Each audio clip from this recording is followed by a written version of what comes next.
이것은 단순한 글자가 아니야. 여기 호주 대학의 한 언어학 교수가 한글을 연구하면서 충격을 받았다고 합니다. 이 호주 언어학 교수는 한 한국인을 만나 한글의 매력에 푹 빠졌다고 하는데요. 한 평생을 언어에 바쳐왔던 유명 교수가 한글을 사랑하게 된 이유는 무엇일까요?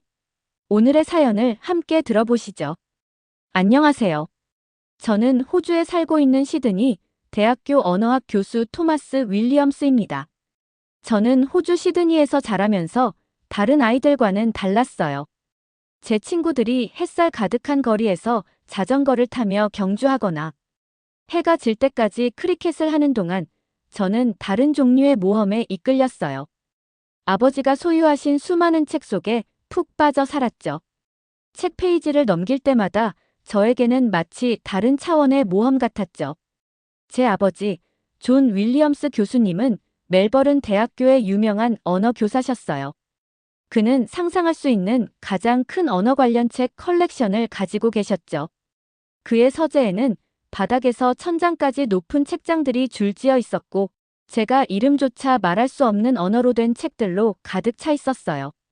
어릴 적 아버지와 했던 대화는 아직도 생생하게 기억나요. 아직도 읽고 있구나. 아버지가 문간에 나타나셨어요. 그의 안경은 코 위에 걸쳐 있고 얼굴에는 친절한 미소를 짓고 계셨죠. 그는 제가 또 그의 서재에 있다고 화를 내지 않으셨어요. 사실 그는 그것에 대해 기뻐하시는 것 같았어요. 아빠, 사람들은 왜 이렇게 다르게 글을 써요? 저는 제 앞에 펼쳐진 책을 가리키며 물었어요. 이것들은 우리 알파벳과 전혀 닮지 않았어요. 그는 다가와서 제 옆에 앉으셨고 나무 의자는 그의 체중 아래 삐걱거렸어요. 그것이 인간에 대한 가장 매혹적인 것들 중 하나란다. 우리는 우리의 말을 종이에 담아내는 수백 가지 다른 방법들을 만들어냈지. 하지만 왜 그렇게 많이요? 한 가지 방법이 더 쉽지 않을까요? 아버지는 웃으셨어요. 항상 저를 안전하게 느끼게 해주는 따뜻한 소리였죠. 아마도 더 쉬울 수는 있겠지. 하지만 각 문자책에는 그 민족의 이야기를 들려준단다. 그들의 역사, 그들의 믿음, 심지어 그들이 세상을 바라보는 방식까지도. 그는 페이지를 넘기며 저에게 다양한 문자를 보여주셨어요.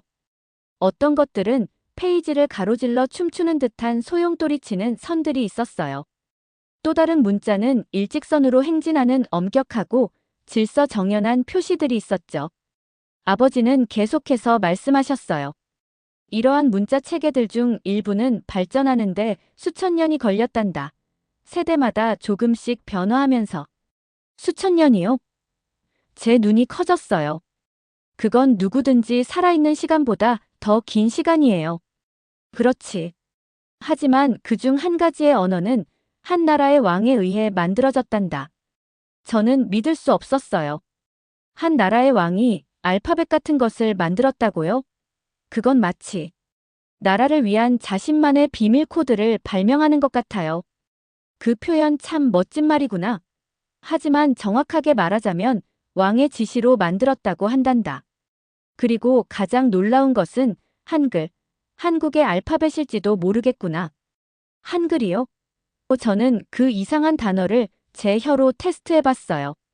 그것은 500년 전에 세종대왕에 의해 만들어졌단다. 시간이 지남에 따라 천천히 진화한 다른 문자 체계들과 달리 한글은 처음부터 과학적으로 설계되었지.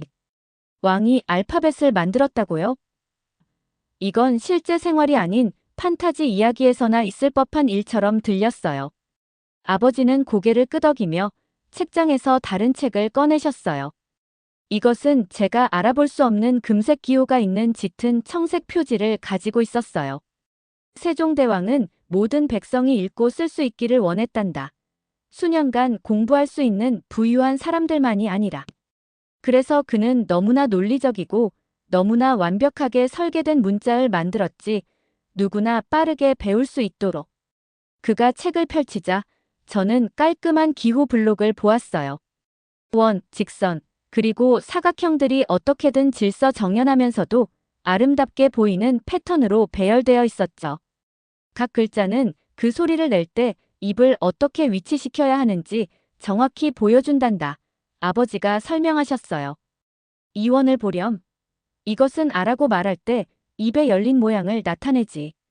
그리고 이선은 티 소리를 낼 때 혀가 닿는 곳을 보여준단다. 저는 손가락으로 그 기호들을 따라 그리며 왕이 밤늦게까지 일하는 모습을 상상해 보려고 했어요. 각 글자를 그렇게 세심하게 디자인하는 모습을. 이건 마치 입을 위한 지도 같아요. 저는 속삭였어요. 정확히. 넌 완벽하게 이해했구나. 아버지는 자랑스러움으로 빛났어요. 세종대왕은 그저 글자를 만든 것이 아니란다. 그는 물리적 세계를 반영하는 체계를 만들었지. 그것이 한글을 한국의 가장 위대한 업적 중 하나로 만드는 이유란다. 그날 밤, 마침내 저녁 식사를 위한 어머니의 부름에 응한 후에도 저는 한글에 대해 생각하는 것을 멈출 수 없었어요. 제 꿈에서 그 신비로운 기호들은 고대 책의 페이지를 가로질러 춤을 췄어요. 그것들은 마치 발견되기를 기다리는 비밀을 품고 있는 것처럼 저를 부르는 것 같았어요. 그때는 몰랐지만 그 이상하고 아름다운 기호들이 언젠가 제 인생 전체를 바꿔놓을 거였어요. 다음 날 아침, 저는 평소보다 일찍 일어났어요. 태양이 막 제 침실 커튼 사이로 엿보기 시작하고 있었고, 제 바닥에 황금빛 줄무늬를 그리고 있었어요. 제 만화책이나 장난감 병사들을 찾는 대신 저는 곧장 아버지의 서재로 향했어요. 벌써 돌아왔니? 아버지는 제가 그의 언어책들에 둘러싸여 바닥에 다리를 꼬고 앉아 있는 것을 발견했을 때 미소를 지으셨어요. 그는 놀라지 않으셨어요. 어렸을 때부터 저는 다른 언어의 소리와 기호에 매료되어 있었거든요. 한글에 대해 더 배우고 싶어요. 저는 단호하게 말했어요. 그리고 다른 문자 체계들도요. 아버지는 그의 큰 가죽 의자에 앉아 생각에 잠겨 저를 바라보셨어요.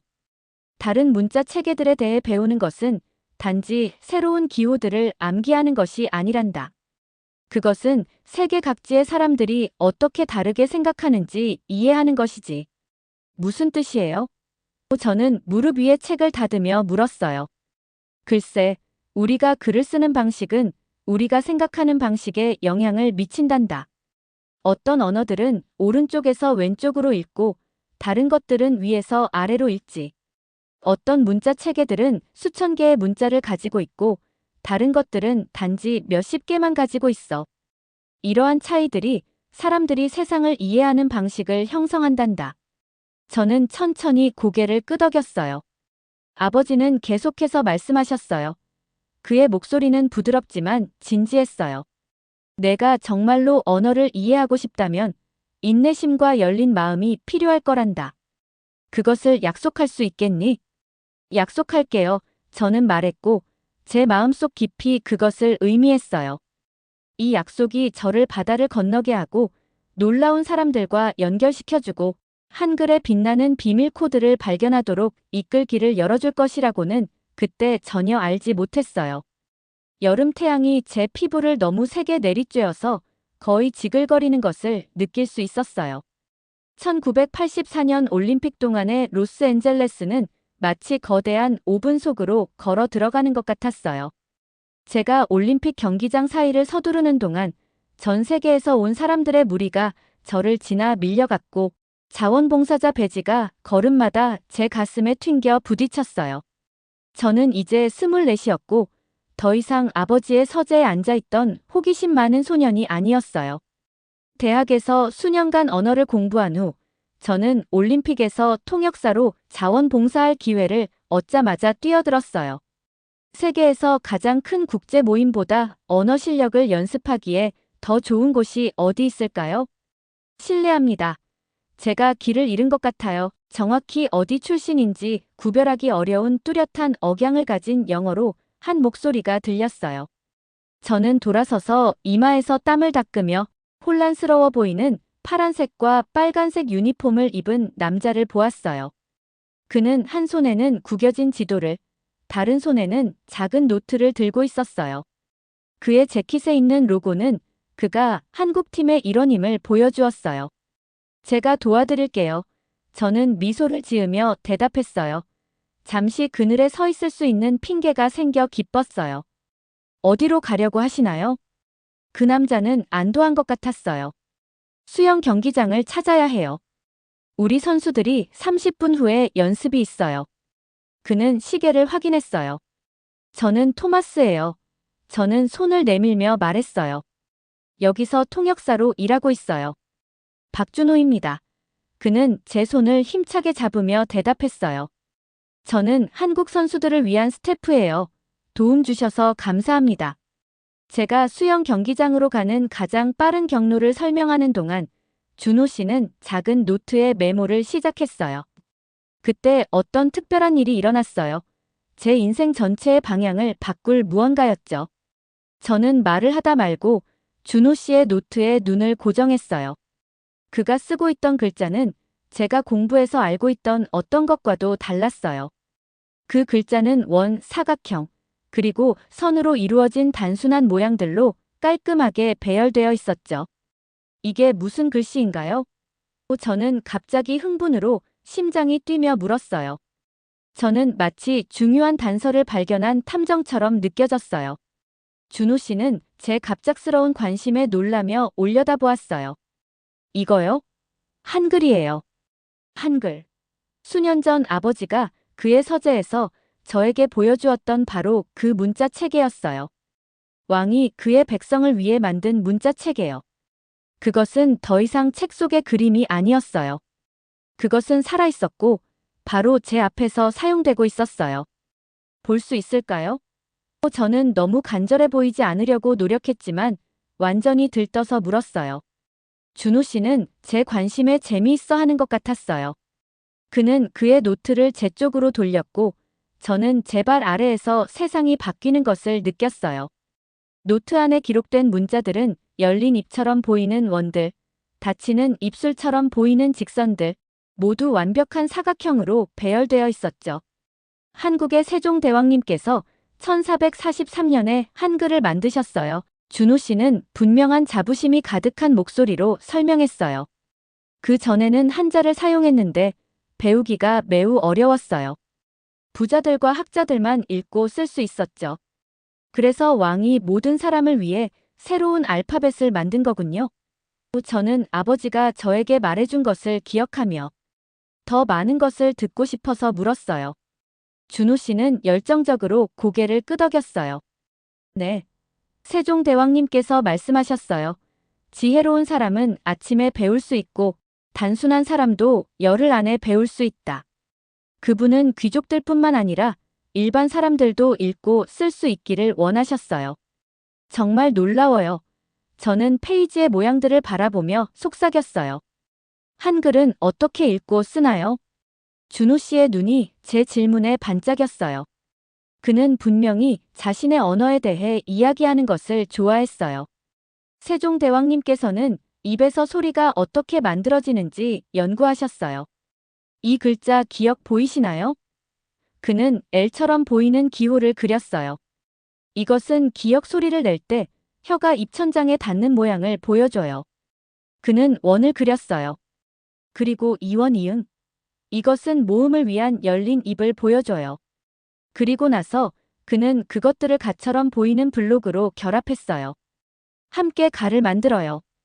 그래서 글자들이 실제로 입을 어떻게 위치시켜야 하는지 보여주는 거네요.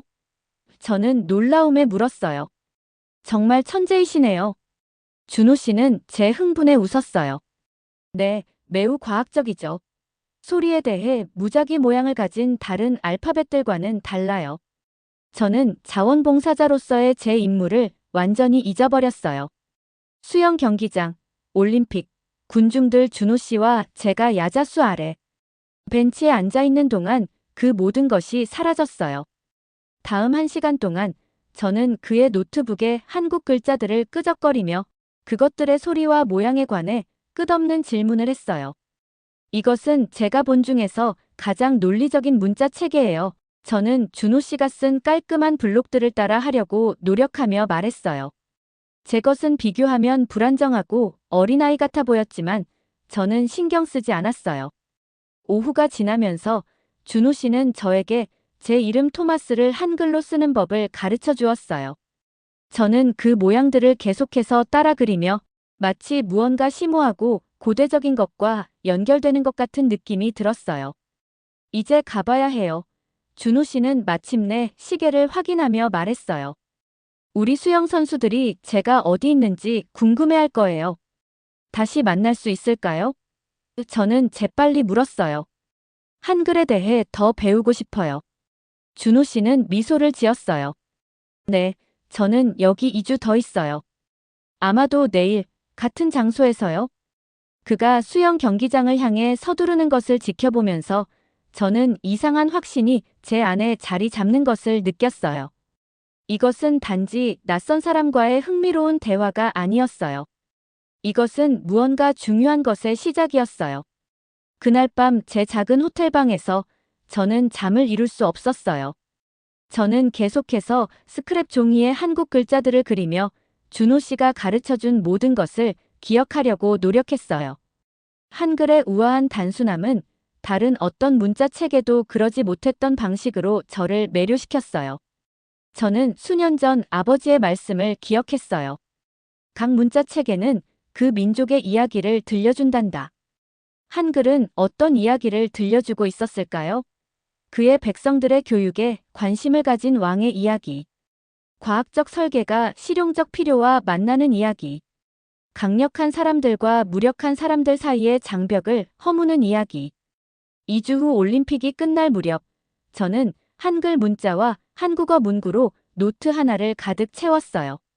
준호 씨는 저에게 한국어 책들을 주었고 편지를 교환하기로 약속했어요.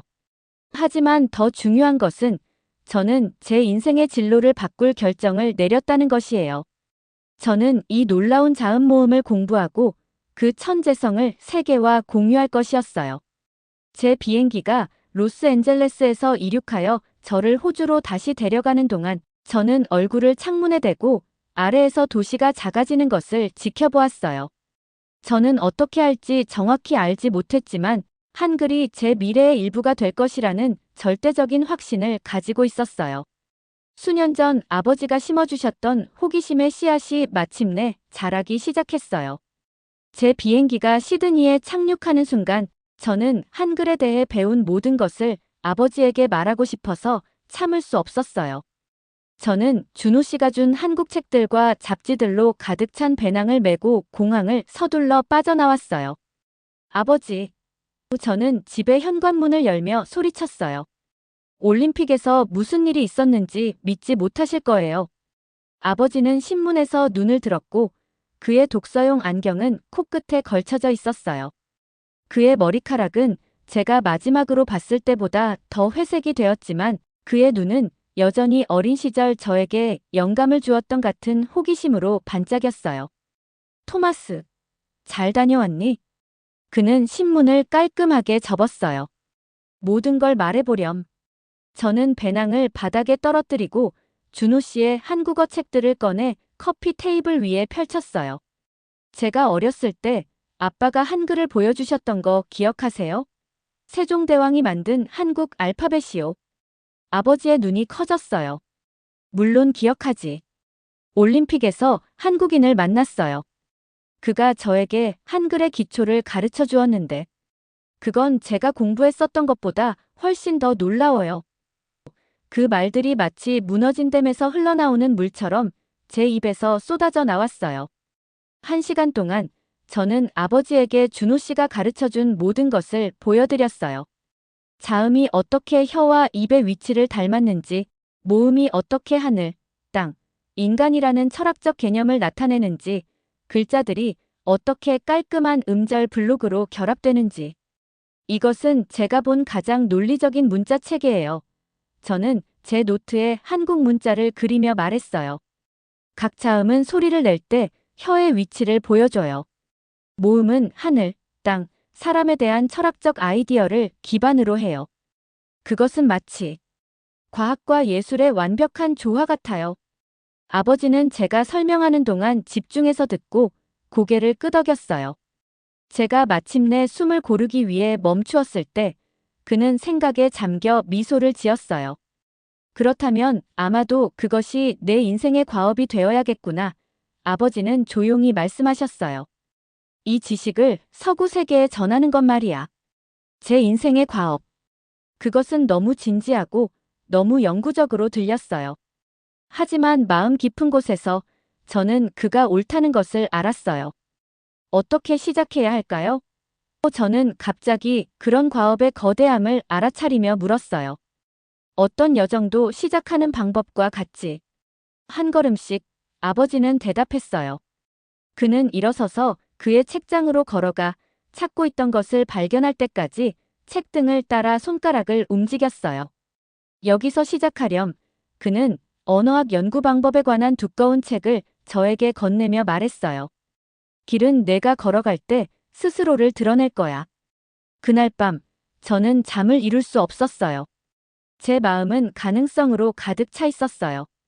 저는 제가 한글 전문가가 되어 그것에 관한 책을 쓰고 다른 이들에게 그 뛰어남을 가르치는 모습을 상상했어요. 아침이 되었을 때 저는 결정을 내렸어요. 저는 이 놀라운 알파벳을 연구하는데 제 자신을 바칠 것이었어요. 언어학 학위를 마친 후 저는 시드니 대학교에서 교직 자리를 확보했어요.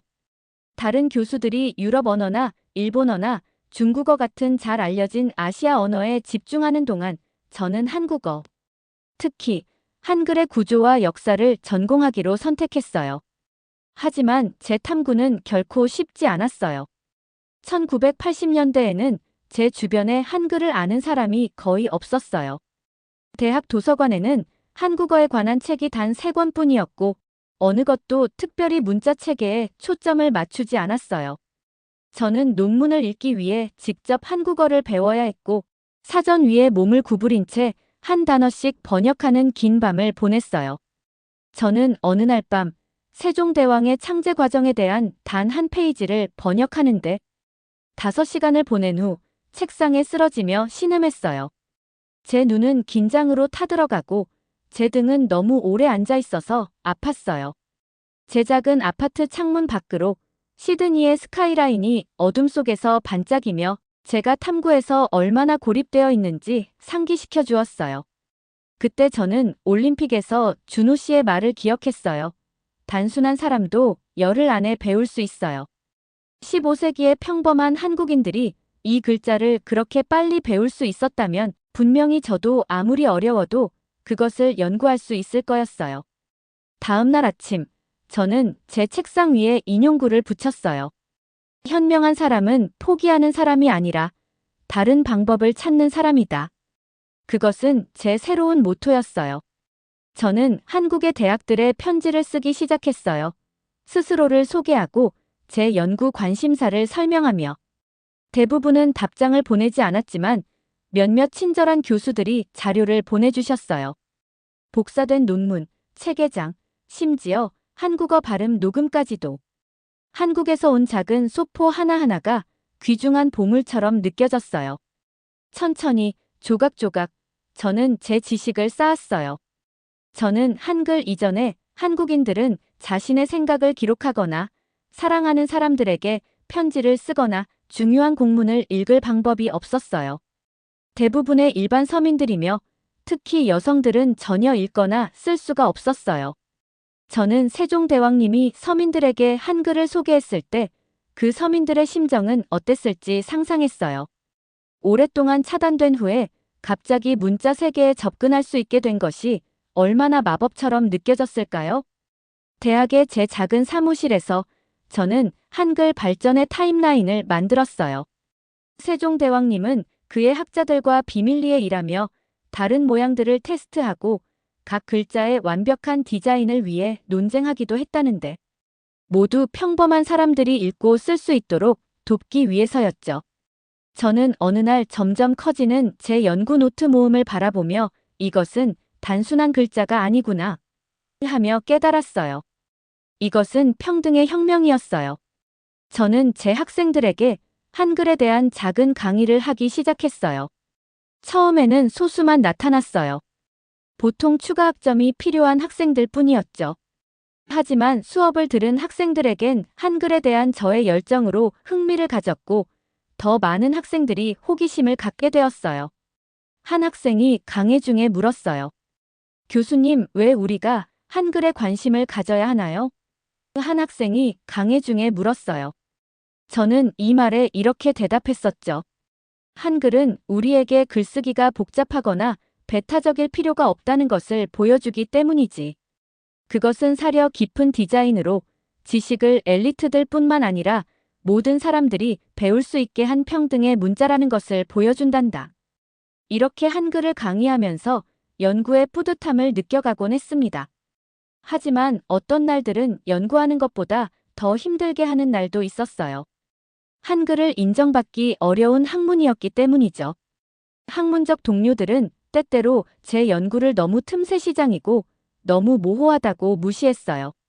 어느 날 한 선임 교수가 교수 회의 중에 저에게 말했어요. 라틴어나 산스크리트어를 연구할 수 있는데 왜 한글에 시간을 낭비하나요? 저는 논쟁하면서 제 선택에 타당한 증거를 하고 싶었지만 저는 자존심을 내려놓았어요.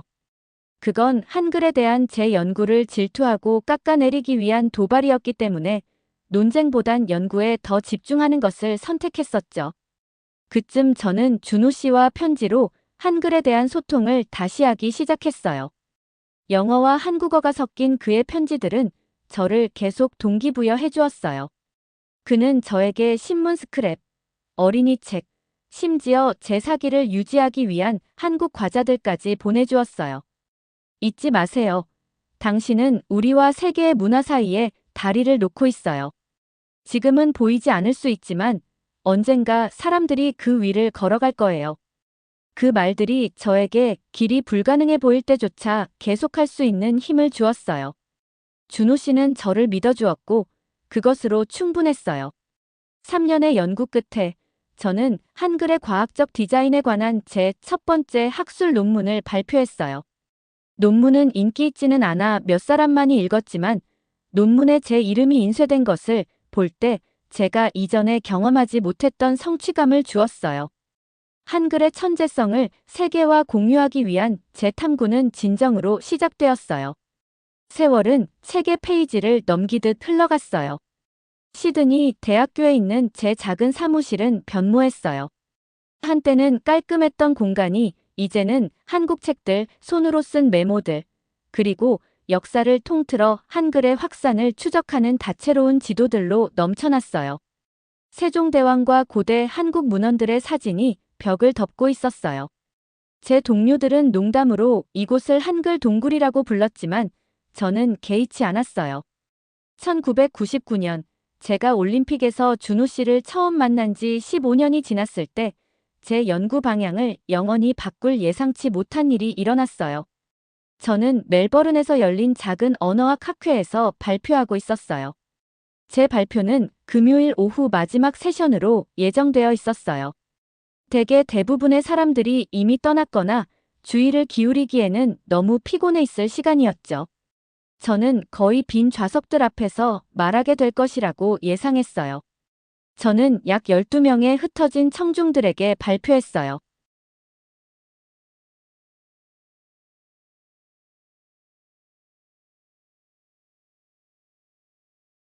제가 한국 글자의 훌륭한 디자인을 보여주는 슬라이드를 넘기면서 저는 뒷줄에 있는 한 남자가 몸을 앞으로 기울이고 그가 집중하고 있다는 것을 알아챘어요. 제가 발표를 마치고 다른 사람들이 예의 바르게 박수를 치고 출구로 서둘러 가는 동안 이 남자가 저에게 다가왔어요. 매혹적인 발표였어요. 윌리엄스 박사님, 그는 손을 내밀며 말했어요. 저는 라이언 스미스, 브리즈번 대학교의 수학자이자 철학자입니다. 저는 그의 손을 잡고 수학자가 제 언어학 연구에 관심을 갖는 것에 놀랐어요. 감명 깊게 들어주셔서 감사합니다. 우리는 학회센터 근처의 작은 카페에서 몇 시간 동안 이야기를 나눴어요. 라이언은 제가 테이블 위에 제 노트를 펼쳐 그에게 한글 텍스트의 예시를 보여주는 동안 커피를 계속 주문했어요. 한글의 구조는 수학적으로 우아해요. 라이언은 제가 가져온 한국 신문을 공부하며 관찰했어요. 기호들이 결합되는 방식이 컴퓨터에서 사용되는 이진 코드를 떠올리게 해요. 이진 코드요? 1과 0 같은 거요? 정확해요. 라이언의 눈이 빛났어요. 한글에서는 기본 구성 요소인 단순한 자음과 모음이 음절 블록을 만들기 위해 결합해요. 이는 디지털 정보가 조직되는 방식과 유사해요. 한글이 디지털 시대에 어떻게 적용될 수 있는지 연구해 보셨나요? 저는 그런 방식으로 생각해 본 적이 없었어요. 제 연구는 한글의 역사와 디자인 원칙에 초점을 맞추었지, 그것의 잠재적인 미래, 응용 프로그램에는 초점을 맞추지 않았어요. 컴퓨터는 모든 것을 바꾸고 있어요. 라이언은 계속해서 말했어요. 디지털 세계에서 번성할 문자 체계는 기술에 쉽게 적응할 수 있어야 하는데, 한글은 이에 완벽해 보여요. 그 대화는 제 연구에 완전히 새로운 방향을 제시했어요. 시드니로 돌아왔을 때, 저는 한글이 컴퓨터에서 어떻게 작동하는지 조사하기 시작했어요. 어느 날 한국인 교수가 보내준 기록을 파헤치다가 저는 무언가를 발견했어요. 오래된 타자기의 사진이었는데 공병우의 한글 타자기 1949년이라고 라벨이 붙어 있었어요. 저는 즉시 한국에 있는 제 연락처에 편지를 써서 이 오래된 기계에 대한 더 많은 정보를 요청했어요. 받은 답변은 저를 놀라게 했어요. 공병우라는 박사가 컴퓨터가 만들어지기도 전에 한글과 영어 글자를 모두 칠 수 있는 혁명적인 타자기를 만들었다는 것이었어요. 이것은 선견지명이 있었어요. 공의 발명품에 대한 자세한 사양을 받았을 때 저는 빈 사무실에서 외쳤어요. 그는 1949년에 한글 음절의 복잡한 조합을 처리할 수 있는 기계적 시스템을 만들었어요. 저는 이 기계들 중 하나를 직접 봐야 했어요. 그 결심이 든 순간 저는 바로 서울행 비행기 표를 예약했습니다. 제가 15년 동안 연구해온 문자 체계의 고향인 한국으로의 첫 여행이었어요. 서울 중심부의 작은 박물관에서 저는 마침내 공의 타자기 중 하나 앞에 섰어요. 그것은 일반 타자기처럼 보였지만 한글 음절을 만들기 위해 결합될 수 있는 특별한 키가 있었어요. 저는 공병우 박사가 밤늦게까지 일하며 2차원 페이지의 한글의 3차원적 특성을 어떻게 표현할지 알아내는 모습을 상상했어요. 세종대왕님과 공병우 박사, 두 사람 모두 의사소통을 더 쉽게 만드는 시스템을 만들고 있었어요. 호주로 돌아와서 라이언과 저는 협력하기 시작했어요. 우리는 한글의 논리적 구조가 디지털 시대에 어떻게 완벽한지 분석했어요. 2000년대 초 컴퓨터와 휴대전화가 더 보편화되면서 우리는 한글이 다양한 디지털 시스템에서 어떻게 구현되고 있는지 연구했어요. 라이언이 어느 날 연구한 결과를 저에게 얘기해 주었죠. 한글이 매우 논리적이기 때문에 예측 알고리즘이 훌륭하게 작동해요. 영어 예측은 문자 체계가 체계적으로 설계되지 않았기 때문에 훨씬 더 복잡해요. 2005년 우리는 디지털 시대의 한글의 인체공학적 우수성이라는 획기적인 논문을 발표했고, 이는 여러 글로벌 기술 회사의 주목을 받았어요. 엔지니어들과 디자이너들이 현대적 응용 프로그램에 대한 세종대왕의 창조물의 천재성을 인식하기 시작했어요. 제가 아버지에게 발표된 논문을 보여줬을 때 아버지께서 말씀하셨어요. 내가 과거와 미래 사이의 다리를 찾은 것 같구나. 75세에 제 아버지의 손은 관절염으로 굽어 있었지만 기쁨이 느껴졌어요. 저는 종종 세종대왕님께서 전 세계의 스마트폰 화면과 컴퓨터 디스플레이에 한글이 나타나는 것을 보면 어떻게 생각할지 궁금했어요. 그는 15세기에 일반 사람들이 읽고 쓰는 것을 돕기 위해 설계된 그의 창조물이 21세기에 디지털 혁명에 완벽하게 적합하다는 것에 얼마나 놀랄까요? 제 탐구는 과거를 연구하는 것에서 미래를 상상하는 것으로 바뀌어 갔습니다. 올림픽에서의 우연한 만남으로 시작된 여정은 저를 예상치 못한 곳으로 이끌었고 옛 지혜와 최첨단 기술을 연결했어요. 저는 언어, 문화, 그리고 대륙을 가로질러 제 열정을 따랐어요. 그리고 그렇게 함으로써 저는 중요한 것을 발견했어요. 때때로 가장 빛나는 혁신은 평범한 사람들의 필요를 생각하는 데서 온다고 생각합니다. 세종대왕님은 학자들을 감동시키기 위해 한글을 만든 것이 아니라 모든 사람이 읽고 쓸 수 있도록 만들었다는 것에 저를 감동시킵니다. 그 감동이 이렇게 밤늦게 다시 옛날의 저를 회상하게 하며 이 사연을 적습니다. 저는 비밀 코드에 대한 어린 시절의 꿈을 기억해요. 그것은 한글이 발견되기를 기다리는 비밀 코드이지 않을까요? 이제 한국이 널리 알려지면서 한글에 대한 인기도 상당하다 들었습니다. 저의 그간의 연구를 더 기쁘게 만드는 소식이 아닐 수 없네요. 앞으로도 한글을 좀 더 연구하며 새로운 면모를 더욱 널리 알리고 싶다는 점을 알리며 저의 긴 이야기를 들어주셔서 감사합니다. 오늘 이야기 어떻게 들으셨나요? 오래전부터 이미 한글을 사랑해온 호주인의 사연이었는데요. 이번 사연으로 한글에 대한 자부심을 다시 한번 더 느끼게 되는 시간이었습니다. 오늘 사연을 재미있게 보셨다면 좋아요와 구독 부탁드릴게요. 시청해주신 모든 분들께 감사합니다.